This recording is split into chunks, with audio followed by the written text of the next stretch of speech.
Assalamualaikum warahmatullahi wabarakatuh. Yang saya hormati Bu dosen pengampu mata kuliah Ibu Yuliatul Halimah.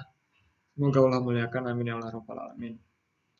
Pada kesempatan kali ini saya akan mempresentasikan model manajemen mutu terpadu yang efektif untuk sekolah swasta. Oke, segitu mungkin perkenalan saya. Langsung saja ke slide selanjutnya. Selanjutnya yaitu ada latar belakang. Pendidikan memiliki peran penting dalam meningkatkan kualitas sumber daya manusia. Di tengah eh, di tengah persaingan yang semakin ketat, sekolah swasta dituntut untuk memberikan layanan pendidikan yang berkualitas agar dapat menarik minat masyarakat dan mempertahankan kepercayaan orang tua. Namun, banyak sekolah swasta masih menghadapi berbagai kendala, seperti kualitas pembelajaran yang belum merata, keterbatasan fasilitas, serta kurangnya inovasi dalam pengelolaan sekolah. Oleh karena itu, diperlukan suatu sistem manajemen yang mampu meningkatkan mutu pendidikan. Salah satu pendekatan yang dapat digunakan adalah manajemen mutu terpadu atau Total Quality Management (TQM) yang menekankan pada perbaikan berkelanjutan, keterlibatan semua pihak, dan fokus pada kepuasan siswa serta orang tua. Dengan penerapan manajemen mutu terpadu yang tepat, sekolah swasta diharapkan meningkatkan kualitas pendidikan dan mampu bersaing dengan lembaga pendidikan yang lainnya. Baik, langsung saja kita masuk ke slide selanjutnya. Di mana slide selanjutnya itu ada model yang efektif, yang artinya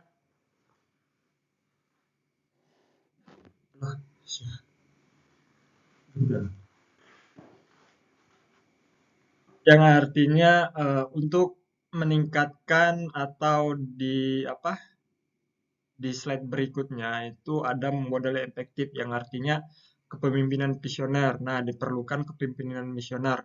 Kepala sekolah harus memiliki visi yang jelas, mampu mengarahkan dan menjadi teladan dalam penerapan mutu. Yang kedua yaitu ada fokus pada pelanggan. Sekolah harus memahami kebutuhan siswa dan orang tua, misalnya kualitas pengajaran, fasilitas layanan administrasi, peningkatan kualitas guru, pelatihan berkelanjutan, evaluasi kinerja, serta pengembangan profesional. Nah, yang pertama itu adalah kepemimpinan visioner.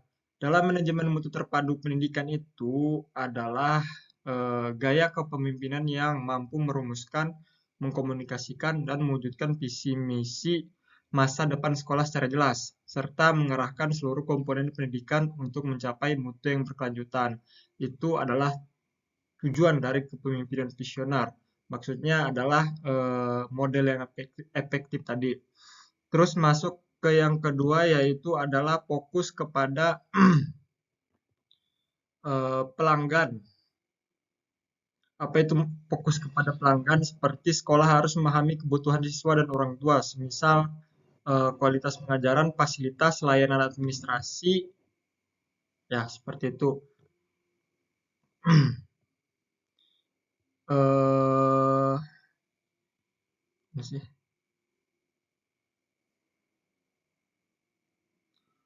Maksudnya adalah guru mengajar dengan jelas, menarik dan mudah dipahami. Itu adalah fungsi kualitas dari kualitas pengajaran, fokus pada kepuasan pelanggan. Terus yang kedua itu adalah tentang fasilitas.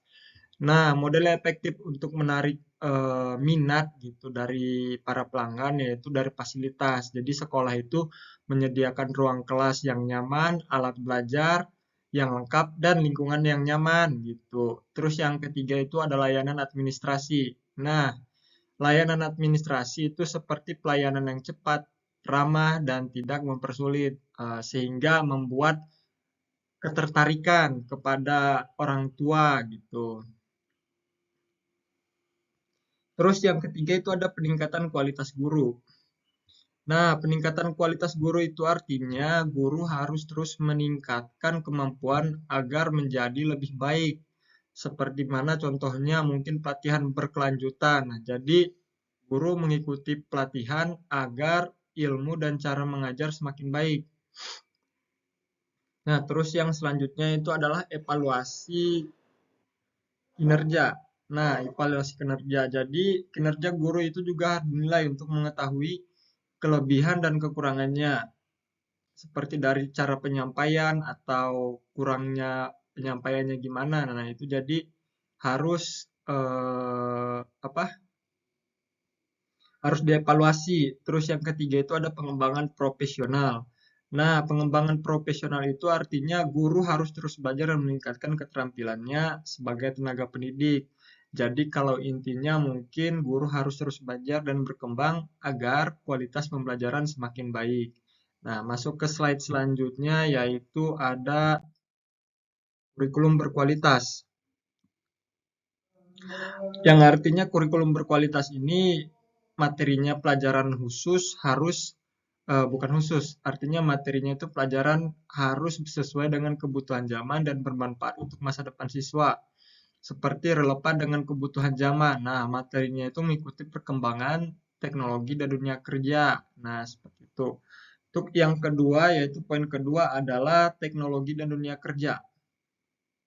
Maksudnya teknologi soft skill dan hard skill. Maksudnya itu adalah siswa belajar ilmu atau hard skill dan juga sikap kemampuan sosial atau soft skill. Itu sangat diperlukan. Nah, yang selanjutnya itu adalah sistem evaluasi dan monitoring.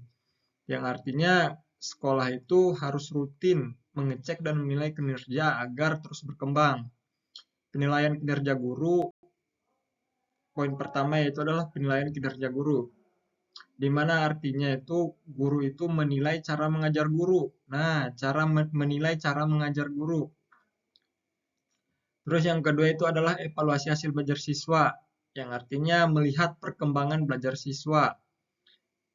Itu adalah sistem evaluasi dan monitoring. Terus di selanjutnya itu ada audit multi internal, maksudnya pemeriksaan kualitas sekolah secara menyeluruh.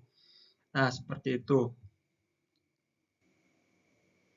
Nah, di poin selanjutnya yaitu adalah budaya sekolah yang berkualitas.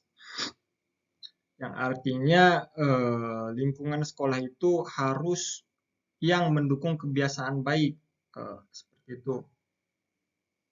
Yang pertama, poin pertama itu ada disiplin. Nah, disiplin itu apa? Disiplin itu adalah taat aturan dan tepat waktu. Nah, ketika sekolah membudayakan hal seperti ini, insya Allah mungkin orang tua mungkin pasti lebih tertarik dan itu pun pasti selalu ada di sekolah tersebut kayak disiplin, kerjasama, inovasi. Nah selanjutnya ada kerjasama.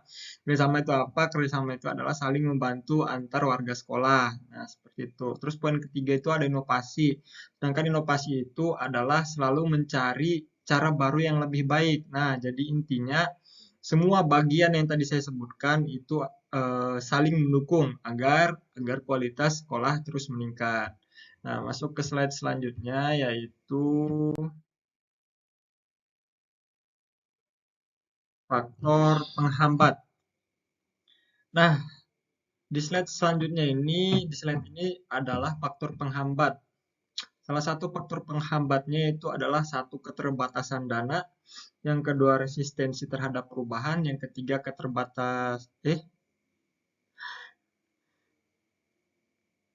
hmm, typo izin. Oh dia, Empat itu kurangnya evaluasi berkelanjutan. Mohon maaf, yang ketiganya ini mungkin entah yang pertama ini bukan keterbatasan dana, nanti diganti. Yang pertama itu banyak guru dan staf belum paham bagaimana cara menjalankan manajemen mutu dengan baik. Seperti tadi mungkin ini itu adalah bukan mungkin. Jadi ini itu adalah banyaknya guru yang belum paham dengan manajemen mutu yang baik. Jadi bukan keterbatasan dana, izin. Terus yang poin kedua itu adalah resistensi terhadap perubahan. Nah, jadi ada orang di sekolah yang tidak mau berubah karena sudah nyaman dengan cara yang lama. Jadi terkadang untuk beradaptasi dengan cara baru itu sedikit sulit mungkin. Jadi bertahap gitu. Itu mungkin. Yang ketiga ada keterbatasan dana. Uang yang terbatas membuat sekolah sulit memperbaiki fasilitas dan meningkatkan kualitas. Itu juga salah satunya adalah faktor yang sangat menghambat. Yang keempat itu adalah kurangnya evaluasi berkelanjutan. Nah, jadi sekolah itu jarang mengecek dan menilai hasil kerja sehingga kesalahan itu tidak cepat diperbaiki. Mungkin itu salah satu dari faktor penghambat. Masuk ke slide selanjutnya, yaitu kita masuk kepada solusi. Nah, kurangnya pemahaman tentang TQM atau teknik quality management. Nah, si TQM teh.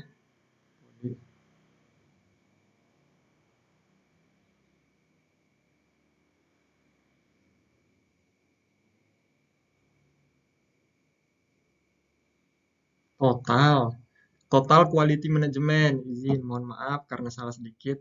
Kurangnya pemahaman tentang TQM atau Total Quality Management. Nah, solusinya itu mengadakan pelatihan atau workshop agar guru dan staf lebih paham tentang Total Quality Management atau manajemen mutu terpadu.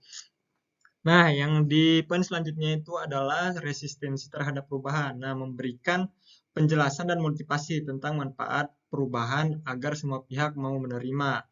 Terus yang ketiga itu adalah keterbatasan dana, mengelola dana dengan baik dan mencari tambahan dana, misalnya dari kerjasama atau donatur.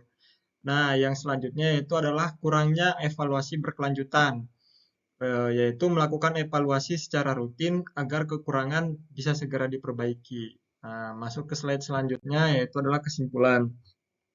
Kesimpulannya adalah manajemen mutu terpadu merupakan pendekatan yang efektif untuk meningkatkan kualitas sekolah swasta. Dengan menerapkan prinsip-prinsip TQM atau Total Quality Management seperti fokus pada pelanggan, keterlibatan semua pihak, dan perbaikan berkelanjutan, sekolah swasta dapat meningkatkan daya saing dan kepercayaan masyarakat. Mungkin eh, sekian presentasi yang bisa saya bawakan. Wallahul muwaffiq ila aqwamit thoriq. Wassalamualaikum warahmatullahi wabarakatuh.